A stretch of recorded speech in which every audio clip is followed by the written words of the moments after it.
Bonjour. À partir des années 2000, lorsqu'a surgi dans l'Église le scandale des abus sexuels et qu'on s'est rendu compte qu'ils étaient en grande partie, pratiquement universellement faits par des hommes sur des femmes, eh bien, il est apparu dans tout l'Occident une espèce de théorie qui disait que c'était évident. Les femmes étaient des victimes de la prédation patriarcale des hommes. On le voit, il apparaît ici une forme de pensée dialectique où tout est noir et blanc et tout est séparé de ce que normalement l'expérience observe. L'expérience observe que pour l'être humain, les choses sont plus nuancées, mais qu'il y a une chose de vrai en général, c'est-à-dire la plupart du temps. Les prédations sexuelles viennent des hommes, mais ce n'est pas toujours vrai. Ce n'est pas comme la physique nucléaire où tout se passe mathématiquement. 100%, par exemple des cas, si je lâche cette télécommande, elle tombera par terre. Dans le cas de l'être humain, c'est plutôt selon ce schéma très souple qui date de l'ancien temps et qui n'est pas démodé. Il y a donc, on le voit, parmi les hommes, certains qui sont très purs, très chastes, très romantiques, mais il peut y avoir aussi parmi les femmes certaines qui ne sont pas du tout chastes et qui se portent à l'abus sexuel. Mais il n'empêche, il y a tout de même des grands traits généraux et les hommes sont plutôt, effectivement, portés à la tentation sexuelle et les femmes plutôt portées à la tentation qui porte sur l'affectivité. Je voudrais raconter ici un exemple qui est très connu dans l'Église orthodoxe, à savoir l'histoire du martyre de Saint Jean le Bulgare, dont le vrai nom, il est prononcé Reiko Shumenski. Il était orthodoxe de Bulgarie et son martyre a été accompli en l'année 1802, ce qui veut dire que le cas est assez précoce, assez récent. Il n'avait que 18 ans lorsqu'il a été, dans de tortures atroces, martyrisé par l'Empire ottoman. Il faut d'abord noter que quand cette aventure lui arriva, il vivait à Soumla en Bulgarie, et voici comment ça se situe sur une carte. Depuis le XVe siècle, l'Empire ottoman s'était emparé des restes de l'Empire romain d'Orient, et la ville de Constantinople en particulier, c'était devenu la capitale. Les Turcs, à partir de cette époque, ne visaient plus qu'une chose, essayer de conquérir l'Europe. Et je veux dire qu'ils avaient un nouvel objectif, une nouvelle pomme d'or, c'est ainsi qu'ils parlaient. Atteindre Vienne, la capitale de l'Autriche-Hongrie, et puis ensuite ouvrir les portes jusqu'à Rome, l'ancienne Rome, l'établir comme faisant partie du règne de l'islam. Résultat, on voyait les armées ottomanes lancer des raids en permanence et lorsqu'elles s'emparaient d'un pays, elles ne forçaient pas immédiatement à la conversion à l'islam, mais elles mettaient un tel poids d'esclavage, une loi qu'on appelle la dimitude, que lorsque ces chrétientés n'étaient pas tout à fait ferventes, elles étaient poussées soit par la peur, soit, pour avoir une vie tranquille, à se convertir à l'islam. Normalement, il n'y a pas de conversion forcée et donc, dans l'Empire ottoman, on doit pouvoir rester chrétien ou juif, mais on doit payer un impôt, un dur impôt par tête d'habitant, quand on n'est pas musulman. La loi, finalement, permettait un statut assez raisonnable pour les chrétiens, mais, comme toujours, la loi, quand elle est appliquée par des hommes, il y a des fois où elle est bafouée, et l'exemple est typique où la loi ici fut détournée de son objet, mais par des complicités qui n'étaient pas simplement des individus civils, mais qui furent aussi les autorités. Reiko Shumenski était donc un jeune orfèvre. Il travaillait pour un patron, il apprenait le métier, mais ce qui fut sa malédiction, c'est qu'il était fort beau. Et un jour, il fut envoyé par son maître pour porter un objet à une famille musulmane qu'il avait commandée. On On n'a pas de détails sur la manière dont cela se passa, mais on peut tout à fait considérer que ça ressemble tout à fait à ce que vécut Saint Joseph quand il fut vendu en Égypte et qu'il était l'esclave de Potiphar, qui était lui-même vizir du pharaon Aménophis III. On dit que la femme de Potiphar flasha sur sa beauté et essaya de le mettre dans son lit, mais Joseph refusa systématiquement. Quoi qu'il arrive, il disait à sa femme « Ton maître m'a fait confiance, il m'a tout mis entre les mains et la gestion de sa fortune, il n'y a qu'une seule chose que je dois respecter, c'est toi. » Eh bien, il se passa à peu près la même chose. L'épouse de ce musulman, alors que son mari n'était pas là, repéra ce jeune homme et essaya, d'abord par des caresses, de l'attirer dans sa chambre. Lui, quand il revint d'autres fois pour peut-être porter la suite de la commande, eh bien, elle se fit de plus en plus pressante, et lui, à chaque fois, il refusait, ce que, à un moment donné, se sentant humilié, peut-être par son refus, elle commença à dire que si il ne venait pas coucher avec elle, alors elle crierait dans la rue et proclamerait partout qu'il avait voulu la violer. Le piège était tendu, bien sûr, et là, si on analyse le péché de cette femme, on le voit bien, c'était un péché de luxure, c'était évident, elle était attirée sexuellement par cet homme, et elle n'arrivait pas à se contrôler, pour une manière ou pour une autre, il est évident qu'il n'y avait pas là un amour affectif comme on le voit souvent dans les adultères de femmes, parce que, étant un peu délaissée à la maison, alors, eh bien, elle cherche un réconfort, quelqu'un à qui se confier. On était dans un cas bien différent, un cas peu habituel en apparence, mais c'est typiquement un cas d'abus sexuel. Évidemment, en ce qui concerne Jean le Bulgare, que j'ai appelé Reiko Shumensky, il refusa très nettement.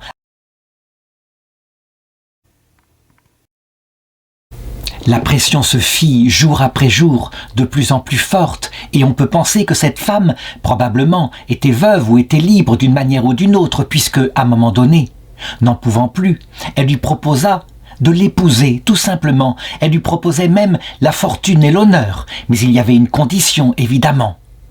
Il devrait se convertir à l'islam parce qu'elle était musulmane et qu'elle ne pourrait pas épouser, selon la loi de la dimitude, un chrétien.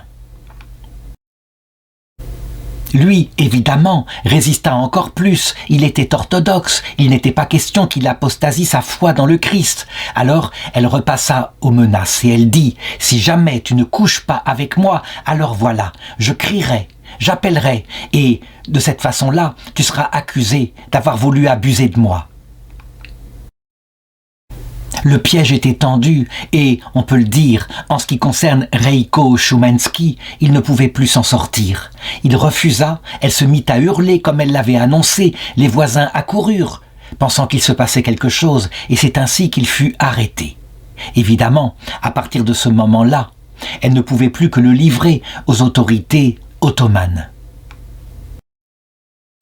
Il était donc accusé, on le voit bien, d'un crime de droit commun.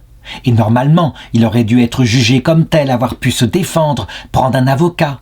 Mais, bien évidemment, parce qu'il était chrétien, il n'y avait pas un droit équivalent, et donc on fit mine de croire la femme, même si, en poussant l'enquête, il est bien évident qu'on aurait pu trouver la vérité. On lui proposa, au niveau des autorités turques, de se convertir à l'islam, effectivement, et ainsi, de réparer son crime, comme le permettait la loi musulmane, en épousant cette femme, puisqu'elle était prête à lui pardonner. Et bien sûr, il proclama sa foi chrétienne. Il n'était pas question, je l'ai dit, qu'il reniât le Christ, d'une façon ou d'une autre. Alors, on peut dire que les bourreaux se déchaînèrent. Les tortures qui furent appliquées sur lui furent extraordinairement violentes et tout le sadisme humain était là, d'autant plus que ce très jeune homme, qui peut-être attirait le sadisme de ses bourreaux, ce très jeune homme continuait à proclamer sa foi au Christ. On commença par lui briser les pieds à coups de bâton, puis on le suspendit 2 jours sous les aisselles dans le cachot, et ses bourreaux coupèrent alors une lanière de sa peau du nombril jusqu'au cou, et ils saupoudrèrent la plaie avec du sel. Puis, enfin, ils appliquèrent des osselets sur ses tempes, retenus par une corde qu'ils serraient en tournant avec 2 bâtons. Et lui, il regardait vers le ciel, s'attendant à voir le Seigneur venir l'aider. Quand enfin son corps ne fut plus qu'une plaie pantelante, eh bien on décida d'achever ses souffrances et il fut ainsi décapité.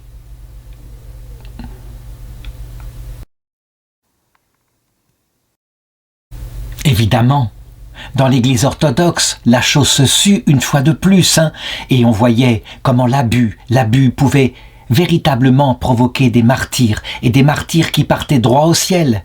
Il avait été fidèle à sa foi, il avait été forcément accueilli par le Christ. Que devint ensuite cette femme qui avait manifestement péché gravement? On peut le dire, la corruption optimi petima, c'est un proverbe qui dit en latin que la corruption de ce qu'il y a de meilleur est la pire. Et oui, comme le disait Jésus à propos de Marie-Madeleine en Marc chapitre 16 verset 9, Marie-Madeleine dont il avait chassé 7 démons. Il y a des femmes qui ainsi, d'une façon ou d'une autre, suivent les penchants de leur chair et quelquefois de manière plus violente que ne le font les hommes. Cependant, habituellement, quand on parle de Marie-Madeleine, on n'envisage pas un tel péché, elle n'aurait jamais trahi personne. On envisage simplement que, par exemple, cherchant l'affection, peut-être qu'elle se livrait, parfois, à l'adultère. Peut-être est-elle cette femme qui, un jour, repentante, ayant été aimée par Jésus, sauvée de tous ses démons, vint à lui et brisa à ses pieds un vase de parfum. Il y en avait pour 1 année de salaire et essuya ses pieds avec ses cheveux. Ce qui veut dire quoi? Eh bien, le péché de cette femme qui a livré ainsi. Saint Reiko Shumenski, à la mort la plus atroce, est un péché terrible et on peut imaginer que lorsqu'elle approcha de l'heure de sa mort et du jugement qui existe en islam, elle avait la conscience noire et la conscience terrorisée par la façon dont elle devrait se justifier devant Dieu. Souvent, quand on a un tel péché sur sa conscience, l'agonie se passe dans les plus grandes douleurs et tout remonte et le démon vient là qui attaque. Est-ce à dire que cette femme avec ce grave péché, cette femme est damnée pour l'éternité, qu'il n'y a rien à faire? La réalité est beaucoup plus complexe que cela.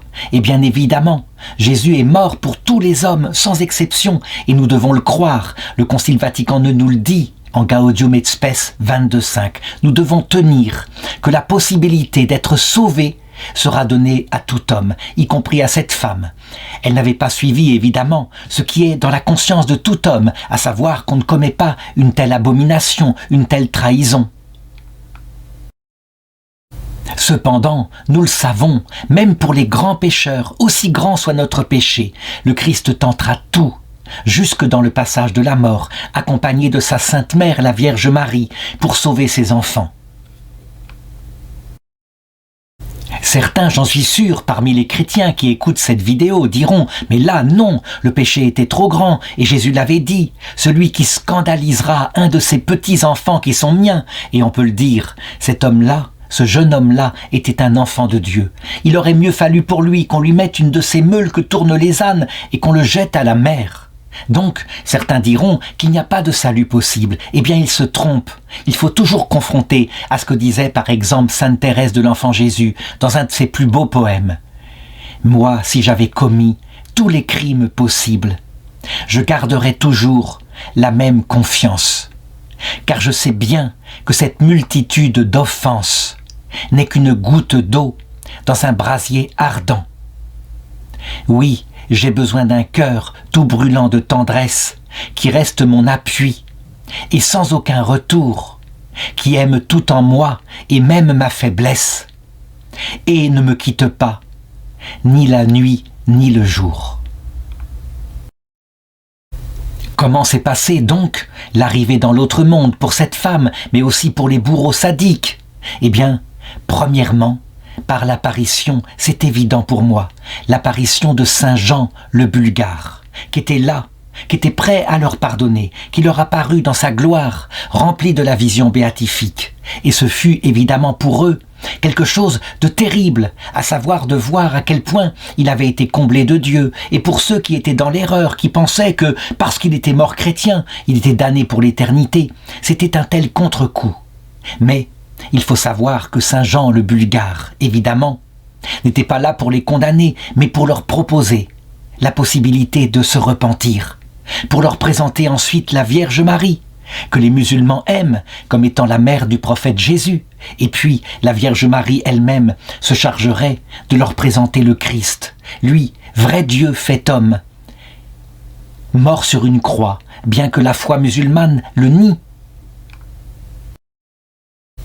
La puissance de Jésus est extrême. Elle vient justement de sa mort sur la croix, du fait qu'il est là et qu'il comprend et qu'il se fait avocat, même pour des péchés aussi graves. Non pas qu'il mériterait, si on se repentait, d'aller tout de suite au paradis. Non, tout doit être payé. Et les personnes, quand elles se convertissent au Christ face à son apparition, évidemment, veulent rembourser jusqu'au dernier sou du mal qu'elles ont fait. Un peu comme Zachée d'ailleurs, qui lui disait « Je rembourserai 4 fois si j'ai fait du tort à quelqu'un ».